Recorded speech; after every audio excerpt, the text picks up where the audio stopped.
late pays on auto loans are going up, up, up, and away. And this is something that was so obvious that it was not exactly brilliant that I predicted 2 years ago this was going to happen.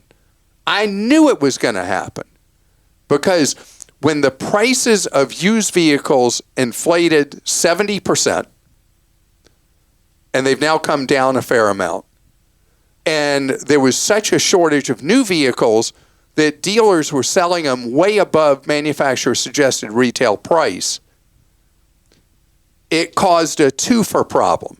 First, people were paying far more than what vehicles were ultimately going to be worth. New ones a couple of years out, used ones almost immediately, because you were paying so much more than those vehicles had been worth because of the shortages. I'm not get into all the chip shortages and supply chain problems and the car rental companies and the used vehicle market distorting everything, blah, blah, blah, blah, blah. What happened was it caused a double problem. You were having to pay far more for a vehicle than would be normal.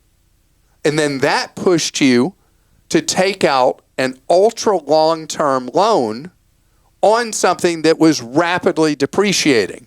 So any hiccup in your life, bam, medical problem, job loss, you have to relocate, family thing like a couple splitting, a divorce, whatever, and the finances crash, and the vehicle loan you're stuck with because the vehicle's now way upside down, where the loan has a much higher remaining balance than what the vehicle's now worth. I mean, train wrecked city.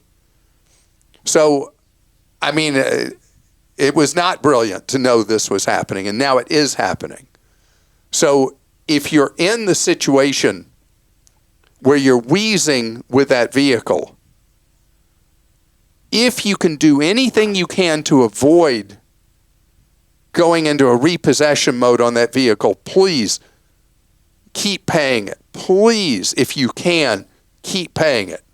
Because a repossession is the worst of all possible situations. Forget how it trashes your credit. The real problem is that when a vehicle's repoed, it ends up being disposed of by the lender way below wholesale value. Then the lender has what's called recourse against you. They can then sue you, and they will successfully get a judgment in most cases. In states where this is permitted, deficiency judgments. And you will not have the vehicle to drive anymore, and you will still owe on the vehicle and have to pay for it at an incredibly ridiculous amount because they will have sold it low below wholesale, and you're responsible for all that gap between what remains on the loan balance plus the fees they're allowed to charge you because they had to do a repo, plus the really low dollar amount they got for it disposing of it. So if at all possible, and if I'm dancing past the graveyard, your finances too far gone, you can't do this, I get it. But if you're like, I don't like this vehicle, it's costing me too much, I think I'm just going to let the lender have it back.